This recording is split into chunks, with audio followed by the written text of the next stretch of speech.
Alors, Bezrat Hashem, on continue Da'atout Vuna dans Perek, même Perek 42, Tafkouf Raftet 529. Alors, c'est à gauche, Ubazé. Ubazé Nevaer Amamar Aniskar, Kine Atzelem Ma'elion, Elo Nigla, Venikar Bechinato, Lemata, על ידי הצל של האדם לאור הלבנה, לפי שהוא עליון. ואומנם הוא נמשך מן הזכר בעבור כי יהיה של יהודין, הוא דחורה. אבל שני הצללים התחתונים הם המתגלים באדם בסוד בבואה ובבואה דבבואה. אבל נשמות השדים חסר מהם בבואה דבבואה, שהוא הצל השני נוגבה. כי לא נברא אלא מדחורה לבדו כנזכר, ולכן בני אדם שיש להם הצלם ושני הצללים, שהם משלושה שמות אקיה, שם בגימטריה חותם, נשמרים על ידם מן השינדלת אצל שדים, אשר אין להם הצל התחתון בין החותם נגבר בהם. Donc ce qu'il veut te dire maintenant, c'est que puisque tu as les tzlalim, donc tu as le tselem et tu as les tzlalim. Donc venasu tzelalim, c'est les tzlamim. Qui le dit sans le même, on a déjà expliqué ça dans le cours d'avant. On a déjà expliqué tout le pourquoi avec les tzlamim, c'est avec le même. Dans le passouk, c'est écrit venasu tzelalim sans le même. Mais en vérité, ce qu'il veut te dire, c'est la chose suivante. D'abord, c'est quoi le shoresh, la racine des tzlalim? C'est le shem ekye. Alors comme il y en a trois, parce que c'est comme le tselem, il a trois lettres. Donc tu as trois prinotes. Tu as le tzadik des tselem, le lamed des tselem et le même des tselem. Le tzadik des tselem, donc c'est les orapnimi, c'est les lumières intérieures. Ensuite, il y a deux makifim, deux lumières environnantes. Lamed même. Lamed, c'est une lumière environnante. Le même, c'est une autre lumière environnante. Tu as les deux. Tu as les deux lumières environnantes. Il te dit tout ça, c'est le shoresh de tout ça, c'est des ekiés. Et combien de façons pour écrire équier malé? C'est quoi malé quand je remplis le mot équier? Alors c'est facile. Quand maintenant je prends le aleph, je l'écris au complet. Comment tu écris aleph? Aleph, lamed, p. C'est aleph. Ensuite, comment tu écris le he? Là, tu as trois façons. Ou avec un yud, he yud, ou avec un aleph, he aleph, ou avec un he, he he.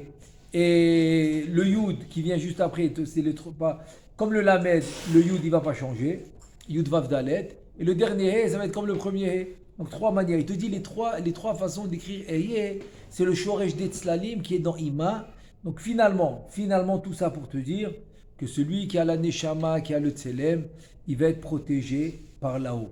Maintenant, à part qu'il te dit qu'il va être protégé, il t'a donné la source, il t'a donné le shoresh, la racine des lumières qui vont le protéger. Donc, quelles lumières vont protéger l'homme? C'est les lumières de Eké. Donc, les lumières de Eké qui viennent de Ima. C'est une cavane aussi dans Shasalik Kol Tsorki, qu'on a un makif qui entoure complètement l'homme. Même en dessous des chaussures, des pieds, etc.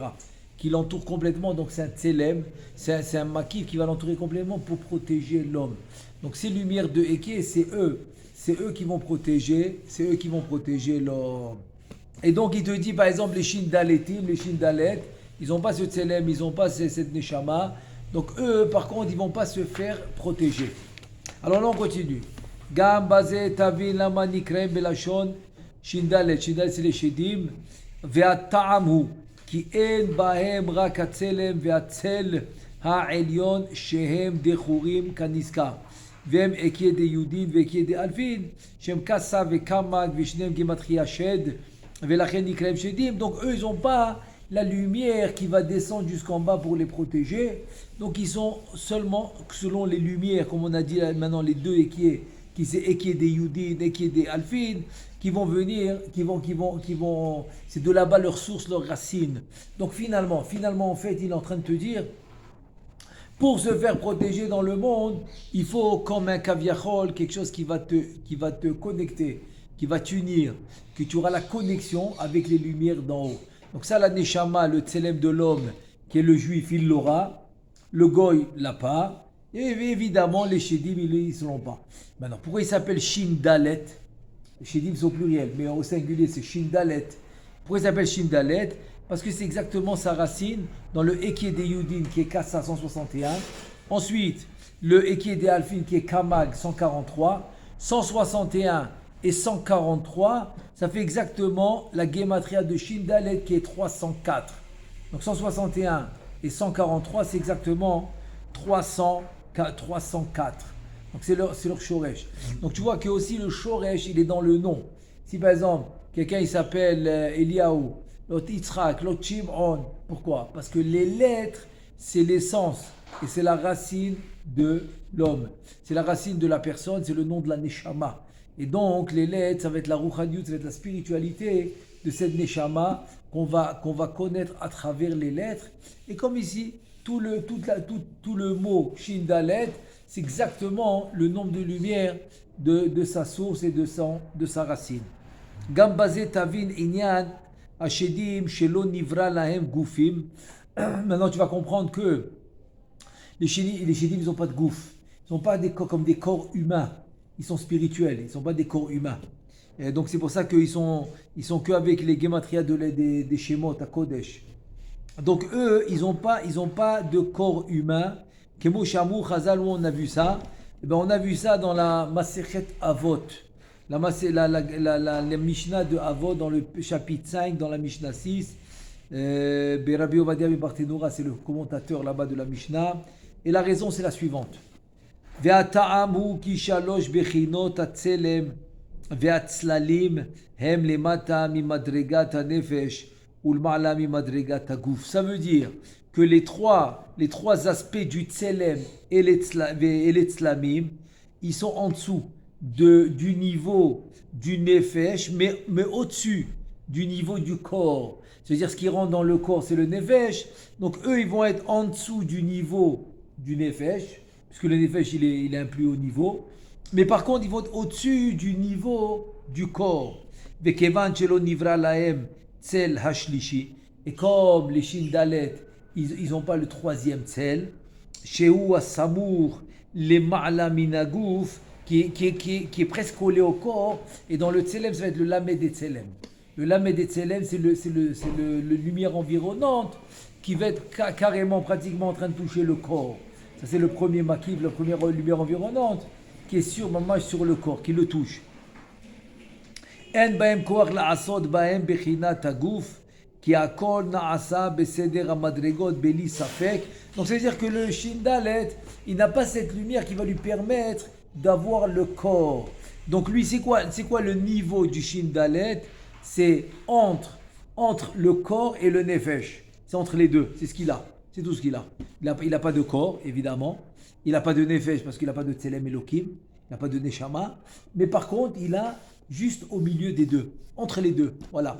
C'est-à-dire qu'il est plus, son niveau est plus bas que le tselem de l'homme, mais par contre, il est plus haut que le corps. Voilà, il est plus haut que le corps, mais moins que le tselem du juif. Il a aussi un corps. Il n'a pas de corps. Non. Les Chachamim, ils disent que les Shindalet, ils n'ont pas de corps. Ils n'ont pas. Comment on sait qu'il y a Ils ont les pieds, non? Non, c'est-à-dire c'est pas un corps que tu peux voir, c'est pas un corps humain, comme par exemple l'animal. Ok, l'animal il est à un plus petit niveau, mais il a un corps. Il a un corps. Lui il n'a pas de corps. Il a pas de corps. Et maintenant, si tu veux savoir, est-ce qu'il y en a, il y a des façons de savoir. Par exemple, il y a une bdika, vérification qu'on peut faire. Si tu peux verser par exemple de la farine blanche par exemple, autour du lit. Et s'il y en a un, tu vas voir la forme d'un pied qui a 3 doigts, comme les exactement, comme les poulets, qui ont un pied à 3 doigts. Donc c'est ça que tu vas voir. Donc tu sais qu'il y en a, mais tu vois que tu peux pas les voir. Donc ils n'ont pas de corps physique matière, comme nous, ils n'ont pas. Non, il y a derrière comment le voir. Voir la chiliade chez les. Oh, ça c'est Maseret Brachot, que tu veux le voir Behakitz. C'est-à-dire tu veux le voir pendant que tu es réveillé. Mais qu'est-ce que dit la Gemara là-bas? C'est pour ça que je n'ai pas cité, parce que c'est très dangereux. Il y en a un qui l'a fait, il a reçu un Nesek. Mais bon, comme c'est le temps des Amoraïm, donc ils ont prié pour lui, ils l'ont guéri. Aval, moi, c'est-à-dire, mais tu peux le voir, mais c'est dangereux. dangereux. Là, tu le vois pas. Là, tu le sais qu'il est là à cause du siman, à cause du signe qu'il t'a fait dans la farine que tu as mis par terre. Alors, comme tu as mis cette farine blanche par terre, donc il a fait un siman, il a fait un signe. Donc, c'est comme ça que tu sais. C'est comme ça que tu sais qu'il est là, mais tu l'as pas vu. Tu l'as pas vu. Dans ma série de brachot, là-bas, il parle que tu as une façon de le voir avec une préparation spéciale. Tu fais une préparation spéciale et tu peux le voir, mais là-bas, c'est dangereux. Là-bas, c'est... Ça ressemble un peu au malachim. Comment ça, au Les malachim? malachim ne sont pas de corps. Ok. Ils ont une neshama plus inférieure à celle de l'homme. La vérité, oui. La vérité, c'est très bien dit. C'est très bien dit parce que les malachim, ils sont plus bas que le nefesh, c'est-à-dire que le tselem. La seule différence, c'est que les malachim, il y aura des malachim plus élevés. Pourquoi? Tout ce qu'on a dit que le malach, il est plus bas que la neshama de l'homme, du juif, de Yehudi. Que le malach, il est moins. C'est seulement du même monde. C'est-à-dire, si ta neshama, elle vient par exemple de Olam Abria, et le malach aussi de Olam Abria, donc tu es plus élevé que lui.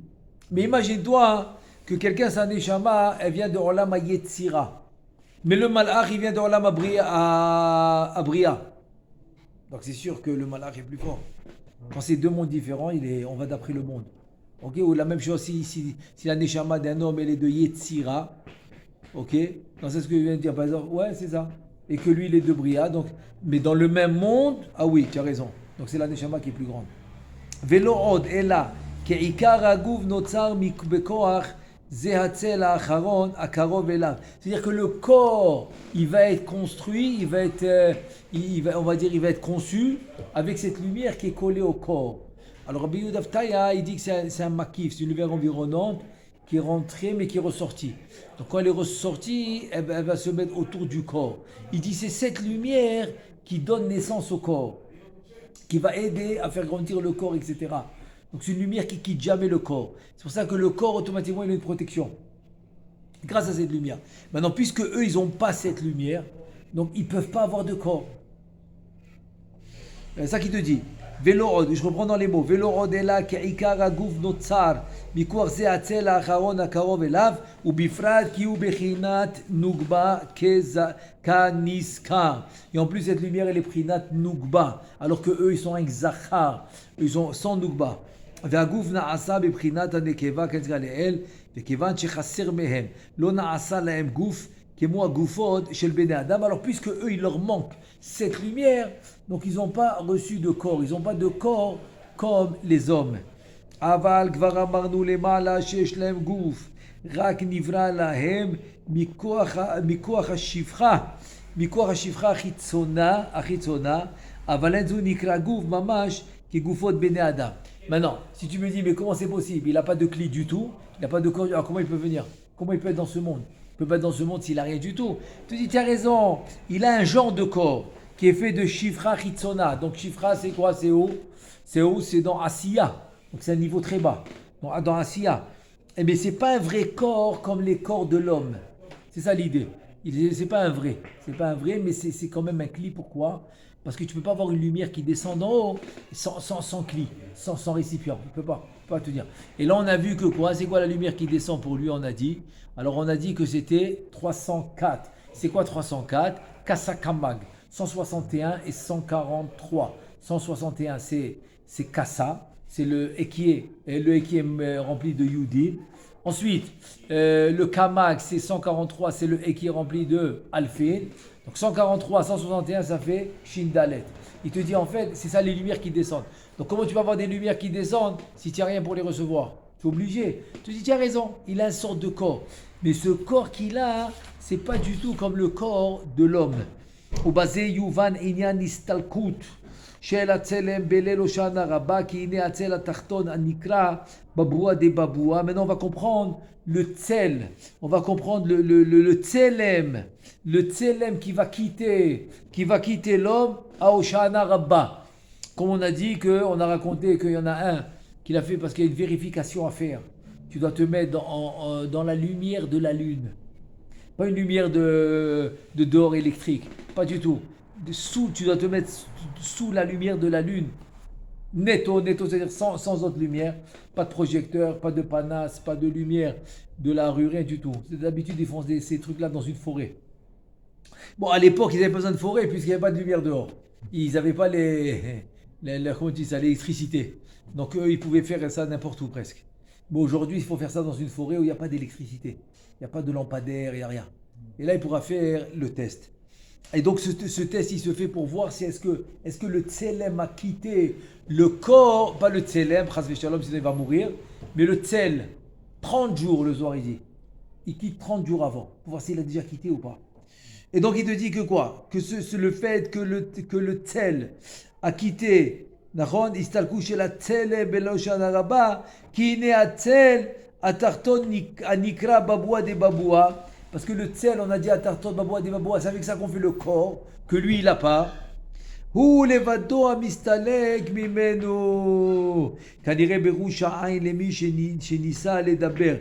ואינו תמה אם יחזור קורא אותו בלשון צולמה. וכמו שמצינו בחמישה חלקי הנפש, כנזכר לאל, שלפעמים כולם נקראים נפש וכבר נדבר לאל כי להיות כל אחותם נגמר באדם, נשמר מן החיצונים, ועתה שנחסר נפשו ונפגם שולטים עליו, והפתקים של גזר דינו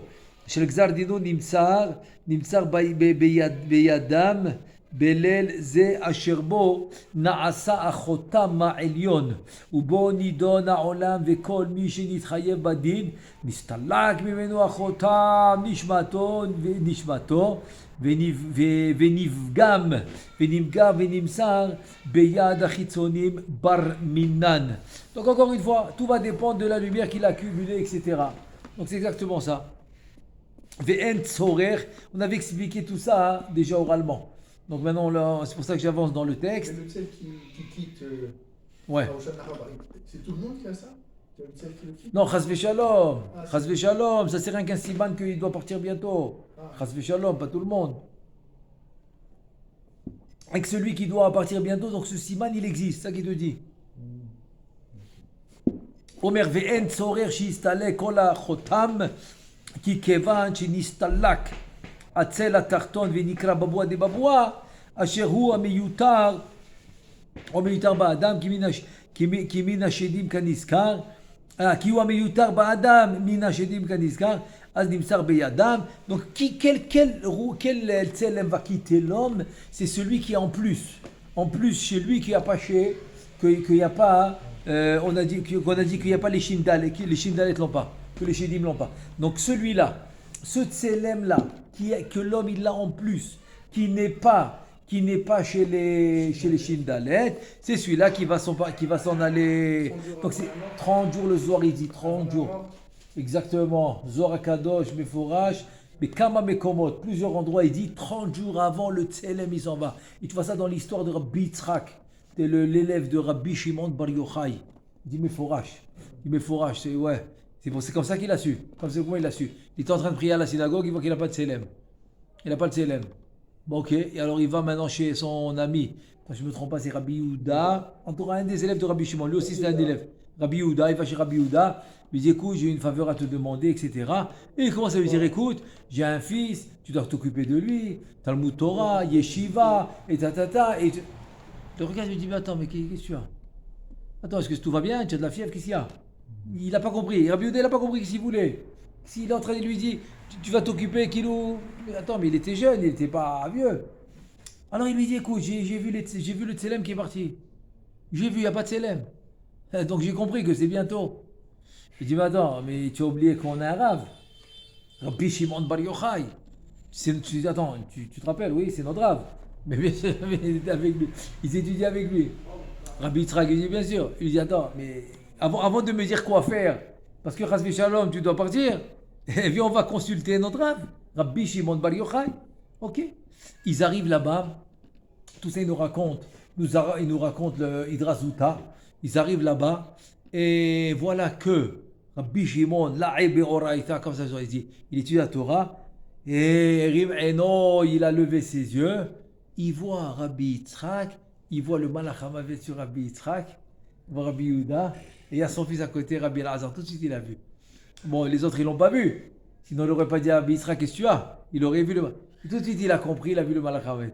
Il dit Rabbi Elazar, il lui dit, écoute, va maintenant devant la porte. On a des invités importants, c'est les élèves qui ils rentraient tout le temps chez Rabbi Shimon, mais jamais ils rentraient sans permission. Pourquoi? Parce qu'il y avait la shrina. Donc quand tu arrivais devant sa porte, il y avait une peur. Une peur. C'est pour ça qu'il n'y avait pas besoin de serrure, pas besoin de porte qui se ferme la nuit, rien. Quand tu arrives devant la porte, il y a une peur. Donc si ici Rabbi Shimon ne te dit pas de rentrer, tu rentres pas. Et donc qu'est-ce qu'il dit Rabbi Shimon à Rabbi Elazar? Il dit écoute bien, tu vas devant la porte et tu dis comme ça. Celui qui a l'habitude de rentrer, il rentre. Celui qui n'a pas l'habitude de rentrer, qui reste dehors. Comme ça, tu vas dire. Donc, Rabbi Elazar, il arrive là-bas, il dit ça. Alors, tu vois d'un coup, qu'est-ce que tu vois? Le Malach HaMavet. Non, il n'était pas à l'intérieur, tu dis ça, il n'était pas à l'intérieur. Le Malach HaMavet, il se met de côté, parce qu'ils étaient tous à l'extérieur. Le Malach HaMavet, il se met sur le côté. Rabbi Yitzhak, Rabbi Yehuda, il rentre, et Rabbi Elazar, et le Malach HaMavet, il reste dehors. Et là, bon, Rabbi Shimon, il fait ce qu'il fait. Il a renversé le ciel, et il leur a dit, je suis garant. Le jour où moi je vais venir en haut, je vous l'amène avec moi, mais vous me le prenez pas maintenant. Ils se sont consultés en haut. Ils ont dit, qu'est-ce qu'on peut faire? Rabbi Shimon nous demande. Si Rabbi Shimon nous demande, on va accepter.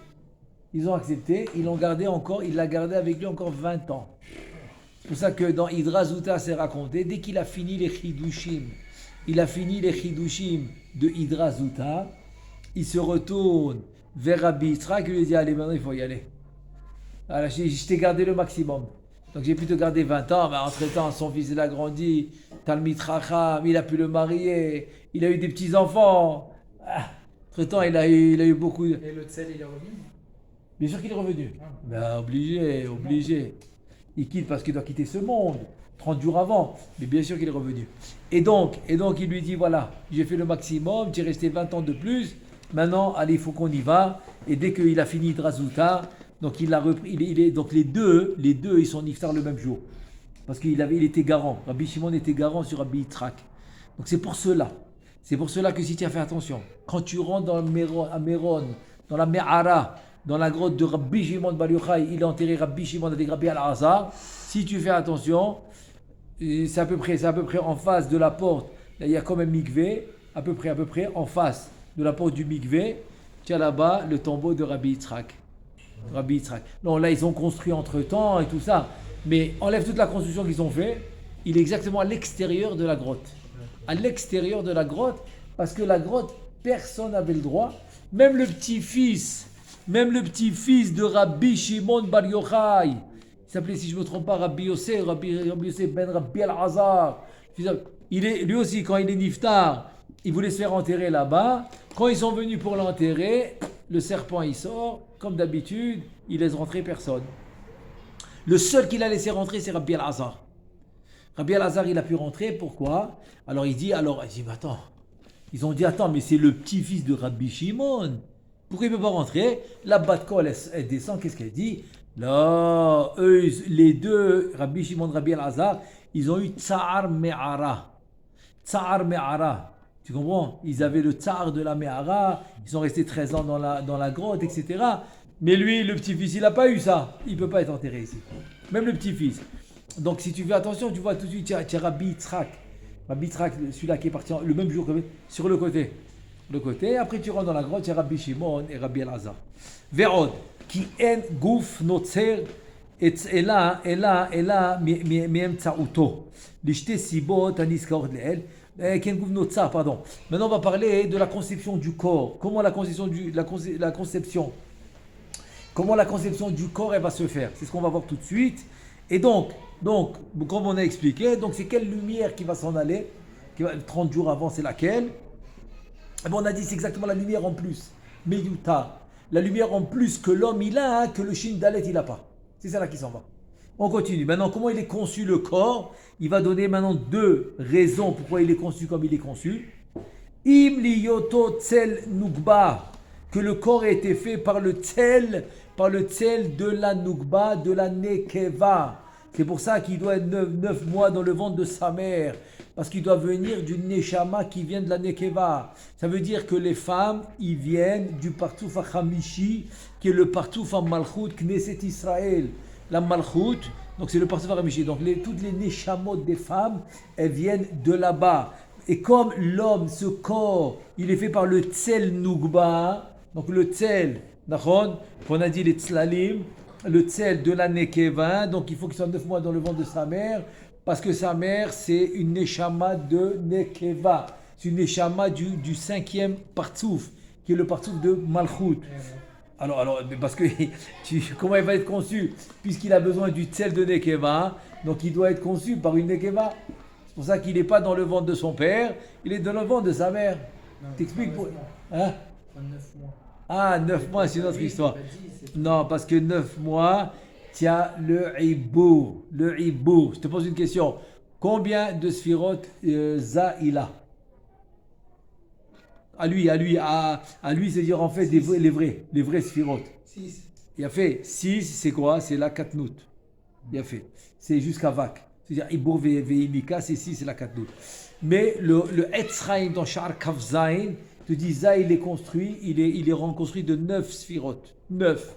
Sa 10e, c'est la Malchut. C'est la Knesset d'Israël, c'est la Shrina. La Shrina, c'est la 10e sphira de Za. Chez nous, dans les hommes, c'est le même système. On a 9 sphirotes. Et quand l'homme il se marie, c'est la deuxième moitié, ça va être la 10e sphira. C'est-à-dire que c'est considéré comme une sphira par rapport à ces 9 sphirotes. Ok, donc c'est la 10e, c'est la femme. Même que tu me dis la Sam Malchut Apratit Ateret Yesod, la couronne du Yesod, c'est sa Malchut personnelle à lui. Tu as raison, il a une Malchut personnelle. Personne n'a dit qu'il n'a pas de Malchut personnelle. La Malchut personnelle, il en a. Mais la vraie Malchut qui complète les 10 sphirotes, c'est pas celle-là. C'est pas la Malchut personnelle. Alors chez nous, c'est la femme. Et dans les mondes supérieurs, c'est la Malchut. C'est la Malchut. Donc, comme lui, il doit être né de Tzel Nekeva, qui est la Malchut. Donc dans ce monde, j'ai besoin d'une Neshama qui a été conçue par la Nekeva. Et la Neshama qui a été conçue par la Nekeva dans ce monde, c'est la femme. Pourquoi? Parce que la femme, elle est conçue par le Partsouf HaChamishi.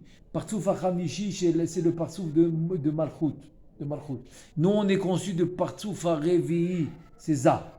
C'est ça, donc c'est LCD. C'est pour ça qu'il te dit qu'il doit avoir il a une Tzel Nekeva. Donc c'est pour ça que le Ibour, la grossesse doit se faire chez une femme qui a un Tzel de Nekeva. Mais pourquoi il n'y a pas de différence entre... Oui. En fait, les 9 mois, Oui. vous avez expliqué, mais pourquoi il n'y a pas une différence entre un garçon et une fille? Pourquoi ça se fait plus, c'est pas ça? Parce qu'un garçon et une fille, c'est juste... Qu'est-ce qui va être gouverne? Ça veut dire, à part les 9 mois, là, comme on a dit, les 9 mois, parce qu'il a 9 sphirotes, donc ça prend 9 mois. C'est Kaviachol, c'est comme 1 mois par sphira. Et la vérité, c'est pas complètement fini, parce que tu vois bien que l'enfant ne peut pas encore marcher, etc. Donc, le Ibour, il manque 2 sphirotes qui vont être complétés dans la Yenika. Dans la Yenika, comme il a dit tout à l'heure Shlomo, il a dit Vak, parce que dans la Yenika, c'est Vak, etc. Donc, il va se compléter dans la Yenika. Et c'est pour ça qu'il va commencer à marcher correctement. Après la Yenika, qui est, on va dire, à partir de 2 ans, comme il dit, voilà, c'est la parachat à Shavua, que Yitzhak, il est né, et que Veinika Sarah l'a allaité pendant 2 ans, Yomi Gamel et Yitzhak Beno, c'est 2 ans, etc. C'est là qu'il commence à marcher. Mais la vraie Yenika, ça c'est en fait rien que pour compléter ce qui lui manquait du Ibour. C'est rien que pour lui compléter. Maintenant, il peut marcher. Alors que la Yenika réelle, elle va se finir que vers 9 ans, à peu près. Ok? Maintenant, garçon-fils, une autre histoire. Je te pose la question. C'est quoi les 2 principales lumières qu'ils ont construit tout le Olama Atzilut? Ma ou Ben? Comme c'est nous dit le Etzraïm, au début du Etzraïm. Il dit Absagma Ben, je parle en général, oui. Maintenant, le Ma, il est divisé aussi, lui aussi, il est divisé en Absagma Ben. Ça s'appelle Asmab, c'est les rachetés votre Absagma Ben de Ma. Le Ben, la même chose. Asmab, Absagma Ben de Ben. Donc tu as Asma, Absagma Ben de Ma, Absagma Ben de Ben, donc tu as les deux. Il a fait. Maintenant, le garçon et la fille, en fait, c'est qu'eux aussi vont être faits de Ma ou Ben. La femme aussi est faite de Ma ou Ben. Alors, c'est quoi la différence? Qui est Gover? Chez l'homme, le Ma, il est Gover. Donc c'est un homme. Et chez la femme, le Ben, il est Gover. Donc c'est une femme. Mais elle aussi, elle a le Ma. Elle aussi, elle a le Ma, bien sûr. C'est pour ça que la femme aussi, elle a comment tu dis ça? Tzad zichri. Elle a cette facette homme. Tu comprends? C'est pour ça qu'elle peut aller dans le monde du travail, travailler, elle peut conduire, elle peut être, je sais pas moi, aujourd'hui même ils peuvent être policiers, ils vont même à l'armée, etc. La Torah, non, la Torah dit que non. Parce que ce tzad de Gever, en fait, selon la Torah, c'est pas pour aller dans le monde du travail et devenir militaire et policier, etc. Je parle dans le rouar de la Torah. Dans le rouar de la Torah, ce côté Zachar, c'est parce que finalement, elle va être la mère de ses enfants. Et comme le père, c'est lui qui est occupé à aller chercher la parnassa en dehors de la maison, dans un cas normal, je ne parle pas aujourd'hui comment ça marche, parce qu'aujourd'hui, pour pouvoir que l'homme il étudie la Torah, donc celle qui va travailler, etc., donc c'est un peu changé. C'est un peu changé parce qu'aujourd'hui, on n'est pas loin. On n'est pas loin de la Géoula. Et la Géoula, le Sha'ar Yud Gimel dans Etzraïm, il dit Ateret Ba'ala. Elle va monter de niveau, elle va le dépasser. Elle va être la couronne de son mari. Donc la Malchut, elle va dépasser. Elle va monter de niveau. Alors là, on n'est pas très loin. C'est pour ça qu'il y a comme une Ehara. S'il va travailler, il va étudier, etc. Mais je te parle de Rouach. Je parle de Rouach, de la Torah, comme il dit, Neto. C'est quoi Neto? C'est-à-dire net. C'est-à-dire comme il doit, selon la Torah, c'est quoi? C'est que comme elle va être la mère de ses enfants, donc elle va être aussi le tzad zachar, le côté masculin pour ses enfants. Pourquoi? Parce que dans la relativité, la mère comme c'est la mère, donc c'est comme le zachar par rapport à ses enfants. Parce que comme elle a un niveau supérieur, donc même si par rapport à son mari, elle c'est le ben, c'est le féminin par rapport à son mari, mais par rapport à ses enfants, c'est le masculin. Pourquoi? Parce que la définition masculin-féminin, en fait, ce qui doit être la vraie définition, à part la conception, quand il a été conçu, quand l'homme il a été conçu, on a dit parce que le Shemma, qui est Zachar, qui est masculin, il est Gover, il a plus dans l'homme, mais il a quand même le Ben. Le tzad, il a aussi le côté féminin. Donc, ça veut dire que l'homme, il a plus de masculin que féminin, la femme, c'est le contraire. Très bien. Mais ça ne suffit pas. Maintenant, dans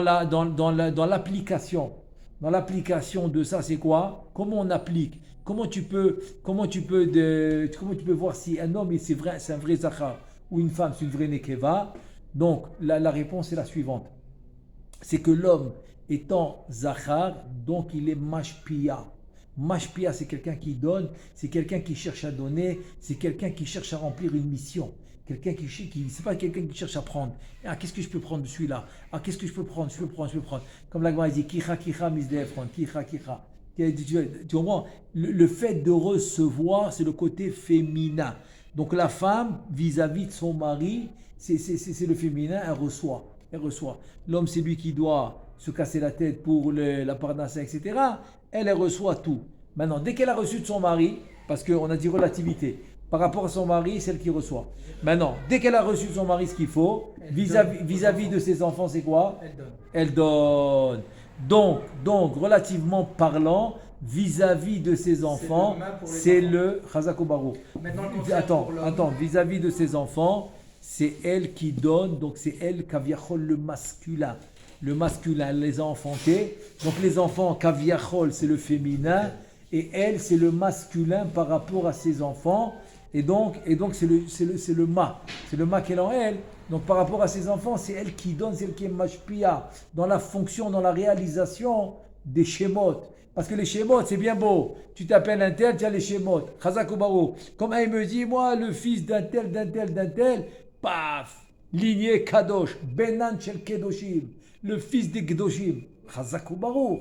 Mais qu'est-ce que tu fais avec? comment tu les réalises dans ce monde. Si tu le réalises en faisant Kabbalat Kaal et remplir la caisse, c'est beau, mais c'est pas ça. Pourquoi c'est pas ça? Parce que tu vois bien que Yaakov, je dis pas Yitzhak, parce que Yitzhak, tu vas me dire, ok, Yitzhak c'est le fils de Abraham, le fils du Gdolador. Gdolador. Mais quoi Gdolador? Tout le monde l'a appris pour un Gdolador. Que ce soit les Goyim, que ce soit les Juifs, tout le monde. C'est-à-dire, c'était clair. Donc tu vas me dire, ok, mais le grand-père de Yitzhak, c'est qui? Terah. Ok, mais il a fait Tchouva. Alors je passe à Yaakov. Je passe à Yaakov.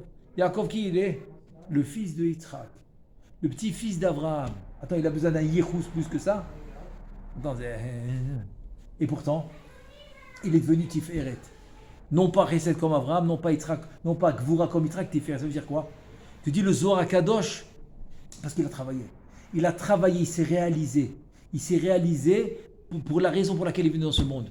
Tu veux dire, ta réalisation, c'est ça que tu es. C'est ça que tu es. Parce que tu as reçu cadeau. C'est une très belle histoire, j'ai écouté. Ça résume très très bien. Très très bien, ça résume. Le Rabbi Brisk, Alav Shalom, vers la fin de ses années, etc., il avait besoin de l'air, d'un air spécial par rapport à sa santé. Donc les docteurs, ils ont dit, il faut aller en Schweiz. Schweiz en Suisse, c'est ça. C'est là où il y a l'air, il y a un air spécial là-bas. J'ai un frère aussi que sa femme, elle devait faire ça aussi. C'est connu, c'est connu. Il y a là-bas de l'air qui peut aider pour certains problèmes de santé. Ça peut les aider. Donc, il allait là-bas. Maintenant, un jour, il était là-bas, en Suisse, et à la synagogue, il rencontre un élève à lui. Ah, l'élève, il est content. Il avait beaucoup d'élèves. Il avait enseigné la Torah même quand il était en Chutz Laaretz, en Europe. Après, ici, il a fait une yeshiva, il a enseigné la Torah en Israël. Donc, il était très connu, très connu. Donc, son élève, ah, Kvodara, tu te rappelles de moi et tout, ouais, bien sûr. Comment tu t'appelles? Yaakov, très bien. Alors, qu'est-ce qu'il lui dit, le Rav? Alors, qu'est-ce que tu deviens? Ah, Baruch Hashem, je me suis marié, j'ai tant d'enfants, je me rappelle 4, 5, 6, 7 enfants, travail, maison, voiture, le gars, il est mabsout, comme on disait, mabsout. Il est heureux. Donc, très bien. Ça, c'était le soir. Arvit, ils se sont rencontrés. Le lendemain, Shahrit, le Rav, il voit encore son élève, c'est là qu'il a rencontré la veille. Et à la fin de la tfila, la même question. Alors, Yaakov, qu'est-ce que tu deviens? Il dit peut-être qu'il a oublié. Yaakov, il répète la même histoire, il répète. Il a tout répété. Marié, tant d'enfants, maison, voiture, travail, magnifique. Allah. Il le rencontre à Mincha. Mincha vide encore. Il le voit. Ah, Yaakov, comment ça va? Qu'est-ce que tu deviens? Et il recommence le même scénario. Et voilà, il est marié, Après, le lendemain, Yaakov, il dit peut-être le Rav, je sais pas, peut-être c'est pour ça qu'il est là, il a un problème de santé. Comment il s'appelle? Alzheimer, là, Alzheimer, c'est-à-dire, Misken, il a l'oubli. Il n'a rien dit. Kvodara, c'est son Rav. Mais la quatrième fois, il n'a pas pu. Ça, il n'a pas pu. Le Talmud, il n'a pas pu. Quatrième fois, le lendemain, Shachrit. Et encore une fois, c'est normal, il voit le Rav, il vient prier avec lui. Et après la tfila, hey, Yaakov, comment ça va? Qu'est-ce que tu deviens? Il ne comprend pas. Là. Il dit, je vais répéter encore 12 ans. Il dit que je l'ai dit 3 fois, tu veux que je te répète, ça ne me dérange pas. Mitzvah bechazeret. Tu connais bechazeret, c'est chazara. Je peux répondre. Le Rav, il le regarde, il dit, mais tu crois que j'ai oublié la première fois que tu me l'as dit? Mais je sais que tu me l'as dit déjà 3 fois. Je le sais. Mais tu n'as pas répondu à la question. Je n'ai pas répondu à la question. Mais j'ai répondu. Non, tu n'as pas répondu. Pourquoi tu n'as pas répondu? Ben écoute. Je t'ai dit, qu'est-ce que tu deviens? Qu'est-ce que tu as fait? C'est-à-dire, qu'est-ce que tu as avancé dans la vie? Qu'est-ce que tu m'as répondu? Tout ce que Hachem t'a donné. Tu m'as répondu ce que Hachem t'a donné. Hachem t'a donné une femme, Chazakoubarou. Il t'a donné un travail, Chazakoubarou. Il t'a donné la parnassa, Chazakoubarou. La voiture, il t'a tout donné, Chazakoubarou. La maison, il te l'a donné très bien. Mais toi, qu'est-ce que tu as fait? Quelle Gemara tu as fini? Combien de fois tu l'as fait la Gemara? Est-ce que tu as écrit un livre de Chidushim? Qu'est-ce que tu as fait toi? Toi, c'est-à-dire ton travail à toi, pour lequel tu es venu dans ce monde. Dans ce monde, tu n'es pas venu juste pour ramasser des trucs matériels. Donc, tu ne m'as pas répondu à la question. Tu as compris? Donc, en fait, qui tu es vraiment? Ce que tu réalises. C'est pour ça que même avec tout le yichouz et kol hakavod du yichouz, si tu le réalises, tu ne réalises pas qui tu es vraiment, alors, kaviachol, tu es à côté de la plaque et tu as raté le train. Maintenant, tu vas me dire, ouais, mais sauf Benan Shel Kedoshim, Nachon, donc il a un cadeau que les autres, ils n'ont pas. Ça veut dire que la piste, elle est prête. Il faut rien que maintenant construire. C'est-à-dire, on t'a préparé quelque chose que l'autre, il doit faire plus d'efforts que toi. Mais, Il faut le faire. Je t'écoute. Non, Rav, il a expliqué Oui. c'est quoi le tzad de ma dans la nekeva. Et c'est quoi Ok. le tzad de ben dans le zachar. Très bien. Ah, c'est quoi le tzedek Chazak ou Baruch? J'ai compris la question. J'ai compris la question. Je voulais expliquer, hein, que j'ai peut-être, ok. Chazak ou Baruch. Le tzad ben de l'homme, c'est la sensibilité qu'il doit mettre dans les mitzvot, dans la Torah et aussi à la maison par rapport à sa femme. Parce que le langage que l'homme il doit avoir à la femme, c'est la malchout, c'est la femme, c'est la sensibilité. Ça veut dire qu'avec la femme, c'est pas la logique. Attends, mais je t'ai dit comme ça, comment tu peux me dire comme ça? Il lui fait un cours de logique. On dirait qu'il est rentré à la maison, il a une nouvelle chavruta. Il avait la chavruta du Seder Aleph, chavruta du Seder Bet. Ça, c'est pour celui qui est à la yeshiva. Celui qui est au travail, il avait son compagnon de travail, il se parlait toute la journée, il parle logiquement. Quand l'homme, il a des amis, etc., ou des compagnons de travail, donc toutes ces discussions de l'homme dans la société, c'est des discussions logiques, très logiques. Il arrive à la maison, non, il n'y a pas de logique. Alors il essaye de rentrer la logique à la maison. On lui dit non, reste tranquille. Tiens le tzadaben, oui. Ton tzadaben, tu l'as. Utilise ta sensibilité, d'abord pour la femme, c'est-à-dire que comprenne que c'est pas logique. C'est ce que la femme veut te dire, c'est pas ce qu'elle veut te dire, c'est parce que la femme qu'on a plusieurs fois expliqué, comme elle est construite des gvurot. Et les gvurot, ils sont mitpashtim bagouf. Ils sont dans le corps, donc son langage est plus corporel. C'est pour ça qu'elle a besoin beaucoup plus de sensibilité. Tu l'enlaces ou tu fais un bisou.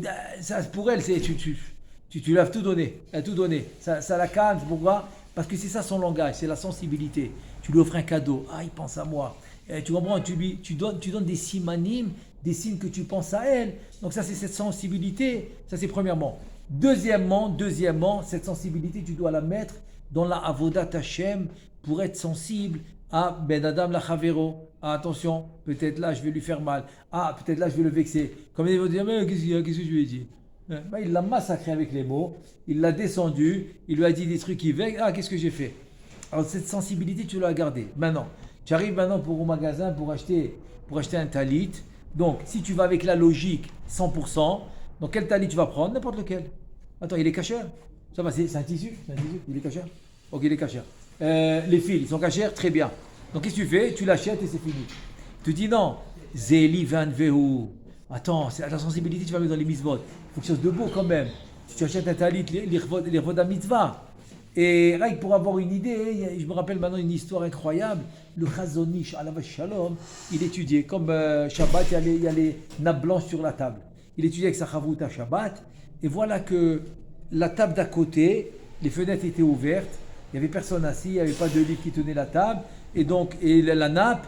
Et donc le vent a fait voler la nappe de la table à côté où ils étudiaient, et la nappe est tombée par terre.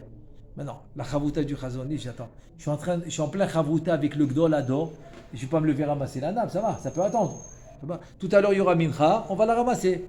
Chazon Ish, il a vu que la nappe est tombée, il s'est levé, il est parti la ramasser, il l'a remis sur la table, il a posé quelque chose comme ça, la nappe ne va plus voler, et il s'est rassis. Ah, il ne pensait pas qu'il allait le faire, lui ne voulait pas le faire, il ne voulait pas s'arrêter en pleine étude. Il dit, ok, Torah hi velilmod anitzarir. C'est la Torah, je vais étudier. Donc il a demandé au Chazon Ish, pourquoi? Il lui a dit, parce que si je reste assis, je suis en train d'éteindre mon regesh, ma sensibilité pour comprendre la Torah. Parce que la sensibilité aussi, c'est pour comprendre chaque mot. Prends le mot, il a dit, sensibilité pour les mitzvot, sensibilité ben adam la makom, sensibilité ben adam la chavero, sensibilité comme on a dit à la maison, etc., avec les enfants, avec la femme. Tout ça, toutes ces sensibilités, je suis en train de l'éteindre. Pour ne pas éteindre ce regesh de Avodat Hashem, donc j'ai pas voulu faire style, je ne l'ai pas vu. Je l'ai vu, je me lève, je la remets et je m'assois. Même si c'est bon, on va dire que c'est pas nécessaire. Mais pour les midot, c'est nécessaire. Il y a des choses des fois que tu fais pour garder des bonnes midot. Donc on finit le passage. Ve'im liyoto samuch lo vehu hamitlabesh mamash beguf davuk imo liyoto acharon mikulam veze sod istalkut ki hu mamash horaat hamita ki en הגוף מת עד שיסתלק ממנו הצל הזה הקרוב אליו המחייב והמקיים אותו ובהסתלקותו נחלש ומת לגמרי, ומסתלק ממנו כל שאר המדרגות שלמעלה ממנו, והרי נשלם ביאור עניין הסתלקות הצלם, מה עניינו. Voilà, on a fini la première partie. La Bezrat Hashem, la prochaine fois on continue la deuxième partie.